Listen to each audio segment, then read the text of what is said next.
What is up, you guys? Welcome to today's video. Today's video is going to be a review of the one and only the Gibson Les Paul Standard. I'm out of breath. Holy crap. Whew. So I rented it out for a month because my baby, Greenie, she's not here. Greenie is actually in the repair shop at the guitar store. So we're just waiting until she's ready. So today's video we're going to talk about Gibson, why I love Gibson. We're going to talk about the guitar specs of this, the build, the color, and yeah. I want to also mention first in the beginning of the video, how can you tell if it's a 50s Les Paul or a 60s Les Paul? That's very easy to tell. These are vintage 50s tuners, so when you see a Les Paul with these, that means it's a 50s vintage. If you see it with groover tuners, which are the silver ones, those will be the 60s version. Now, I'm not sure about the juniors or the tributes, but I think it applies to the same. So, right here, we got a beautiful full mahogany neck. You got beautiful flame. I don't know if you guys can see it. A nice little flaming going on right there. Tobacco burst. Tobacco burst wasn't my first option. My first option was the iced tea burst. Second option was the royal tea burst, but they didn't have any of it. So I went with tobacco burst. Still a very great sounding and amazing guitar to go with. So yeah, you got the binding all around the guitar. And known fact, the binding at the Gibson USA factory, it takes them about 2 months to train an employee to do the binding, because if you watch the video carefully, the binding, it has to be done so steady and so well, and it's just amazing how they get their hands on the binding and stuff. It's amazing. All right, so you get a full mahogany neck. Also, before I forget, another way to know if it's a 50s or a 60s. The 50s version of a Les Paul would have a very thick neck, like this one here. This one here is it's I would say a normal size neck for a 50, but if it's a slim neck, like a very slim neck, it's going to be a 60s, because 60s Les Pauls have a slimmer neck. Personally, for me, I like the 50s because it's a little chunky, but at the same time, it's not too chunky. It's just right, perfect size for me, perfect feeling. Obviously, I've played the 60s version before. 60s are really great. I'll do a review on that as well later. But for now, we got this. You got binding also alongside the fretboard, which is honestly, again, intense how really steady hands you need to put binding all around here. You got the Gibson USA pickups, 3-way toggle switch, 50 style volume knobs and tuner knobs. You've got the tailpiece and the bridge, metal, steel, whatever. You got the pick guard as well, which has the plastic still, so it's still very good condition. You have a nitro cellulose finish, which basically is a higher quality than what most guitars actually have these days. So I'll give you guys an example. The Epiphone Les Paul, they don't use nitro cellulose. I don't know what the hell they use to make the guitar gloss, but they don't use the nitro cellulose. Nitro cellulose is basically like a clear coat, I think, if I'm not mistaken. But very high quality. And with nitro cellulose, what I like about it is that over time, when you play the guitar nonstop, or you leave it outside in the sun or whatever, the nitro cellulose becomes to age. So you'll have like some aging, like the most common places for the guitar to age would be all around here, all around here. If you wear bracelets like I do, you'll have some like dents and aging right over here from the bracelets, like me. But that doesn't bother me, honestly. Actually, I do have a scratch already. Oh boy, guitar stores are not going to be happy. Also in the back, what's really cool is that it's all mahogany in the back. You see the wood too. Beautiful wood. I just love it. Wait, we gotta do a smell test. Hold on, guys.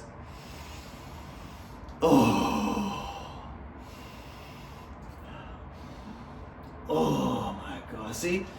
Last video I did that with the Epiphone, all I smelled was nothing, plastic. But with this, you smell the wood, you smell the mahogany wood, you smell the quality. It smells so good.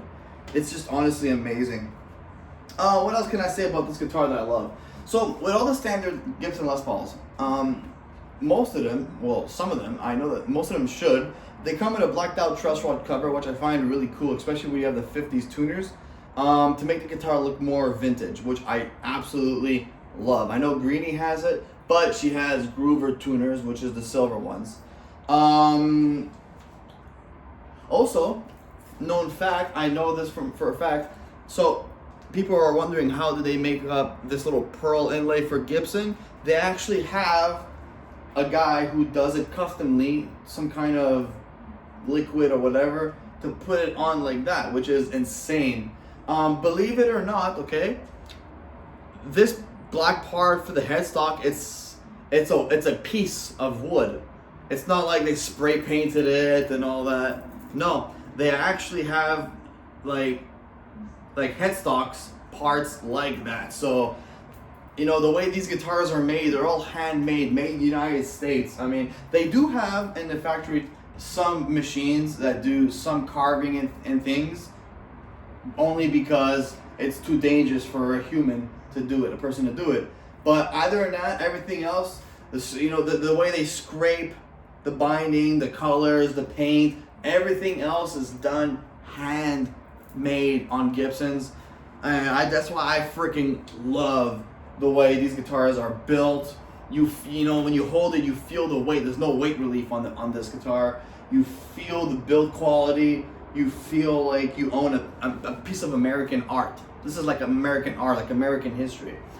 An also known fact is that Les Pauls are actually a signature model, an artist model, right? Because Les Paul was a guitarist and he was a musician as well. So that's why they put Les Paul at the end of the headstock. That's what I would assume, right? Can't assume differently. What else can I say about Gibson Les Pauls other than they're very expensive guitars, but they hold their value. So you got Epiphone right here that start, well, where I live, they start at $9.99. In Gibson Les Paul's standards, they start at $39.99. Big freaking price difference.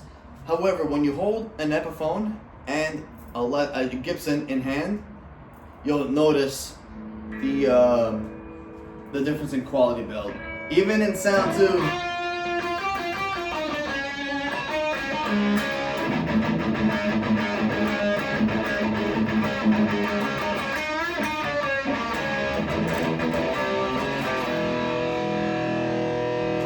Creeping Death.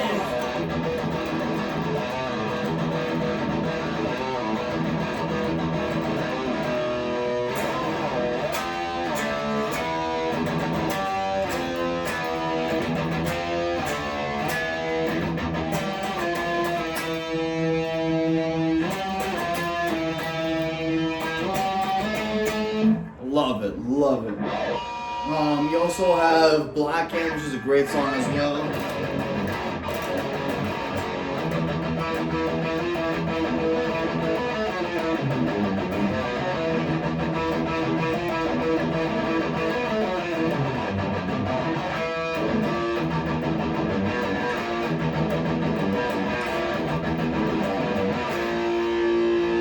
Great sounding guitar. I mean, I can't complain about this guitar. It's just, what I love about Les Pauls too is that they fit any kind of genre of music. So whether you're playing country rock, punk rock, metal, heavy metal, even acoustic too, like just keep it in off and just play acoustic.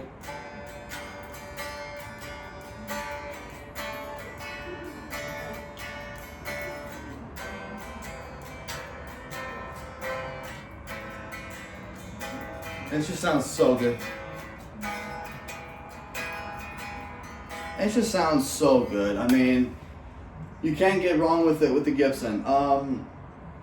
Now, if you want something within your budget, yeah, you can go with an Epiphone. They're not bad guitars. Epiphones are not bad guitars.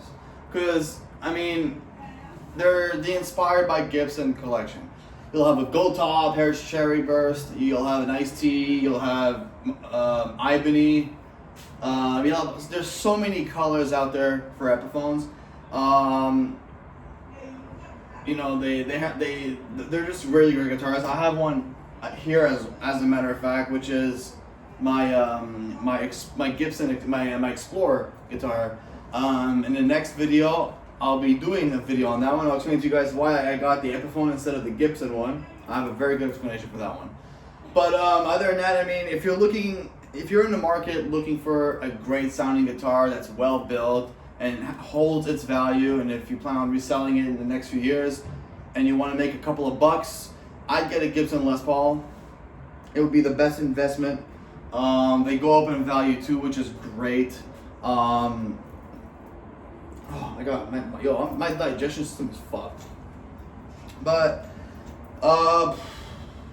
yeah, what else can I say about this guitar besides it has a great history, you know, like Jimi Hendrix, you got Gary Moore, Peter Green, Kirk Hammett, James Hetfield, Johnny Cash has played Les Paul, obviously Mary Ford, his wife, obviously.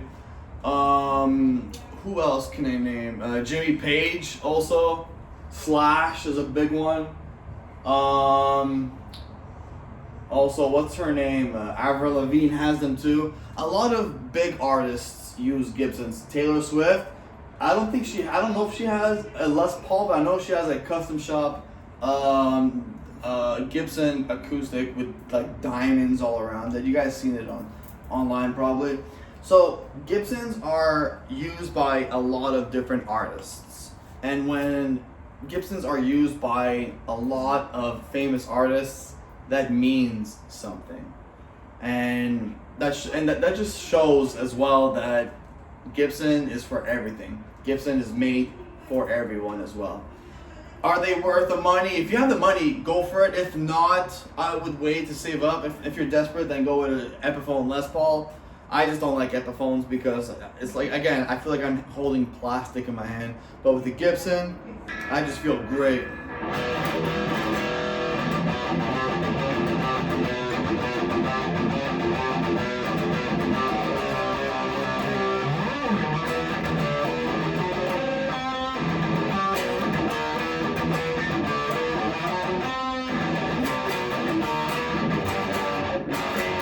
Master. So yeah, it took me a while to learn Metallica, but after I got used to it, it was honestly really cool. You also got some Green Day. Green Day is actually my second option.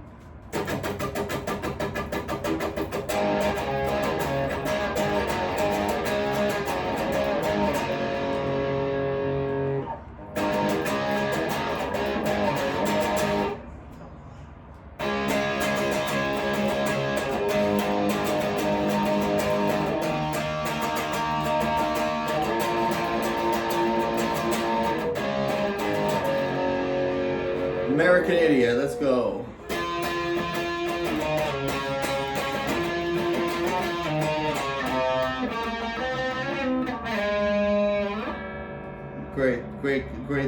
Great.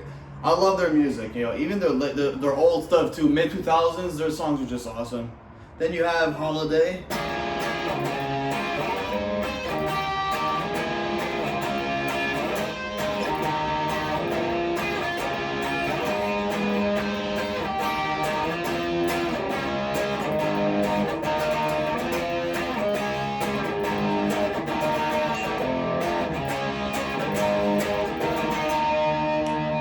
And they have a song that just starts like.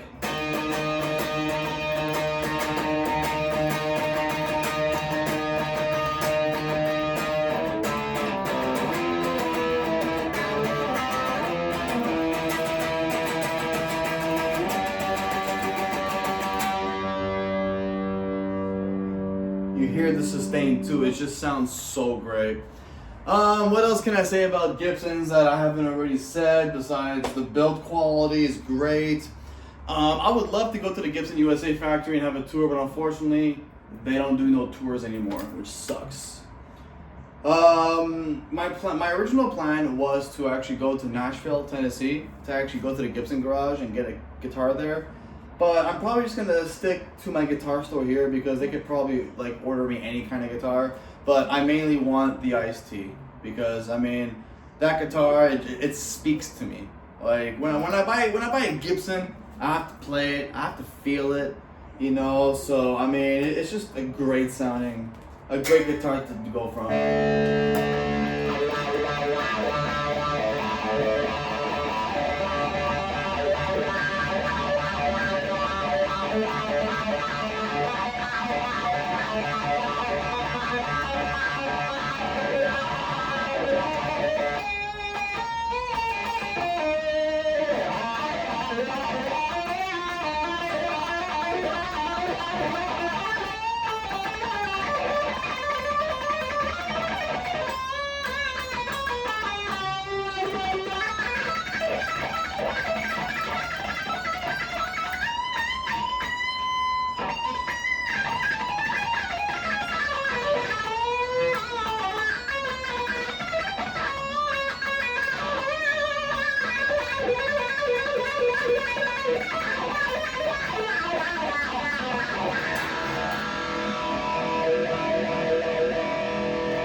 Oh, I just love it.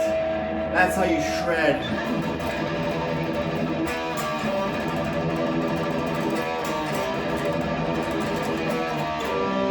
Whiplash.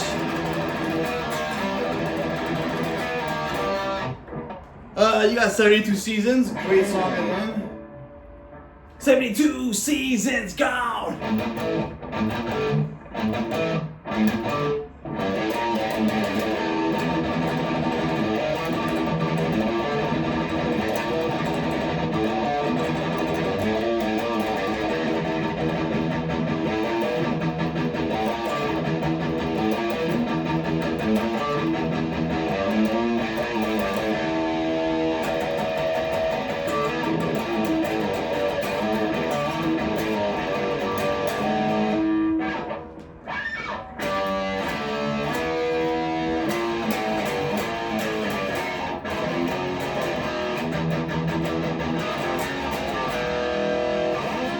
Great sounding guitar, great sounding music, love it.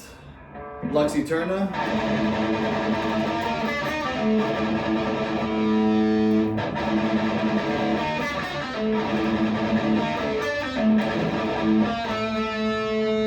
Oh my fault, my tone was all the way down.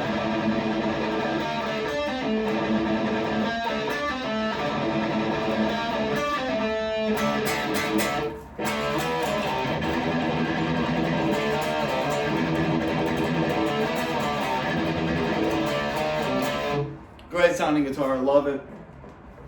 So yeah, that's pretty much about it. If you guys are in the market for a guitar that is well built, a guitar that is just amazing, this is a guitar for you guys.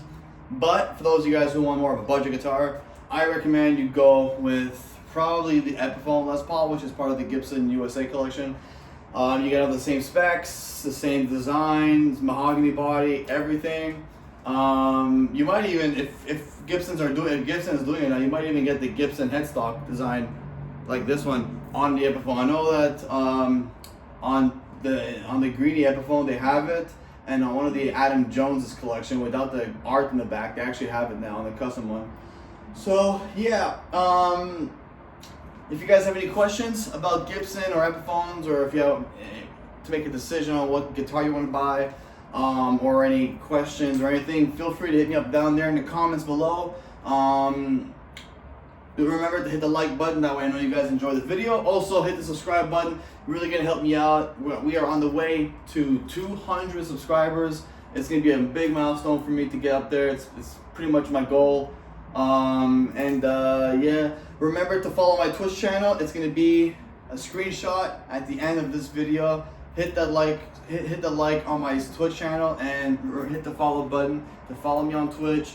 And I go live on Twitch. I play some Call of Duty mostly, and hit the follow button. I'm always chatting. I have a camera and I have a whole setup so you guys can see me. Until then, I'll see you guys in a couple of days. I gotta do editing now. I gotta practice my editing skills. And the next video will be with one of these two guitars. I'm gonna do a review on each of them. And yeah, so I'll see you guys very soon. Take care of yourself, take care of each other, and let's not forget to rock the fuck out. Alright? Peace and love, yo.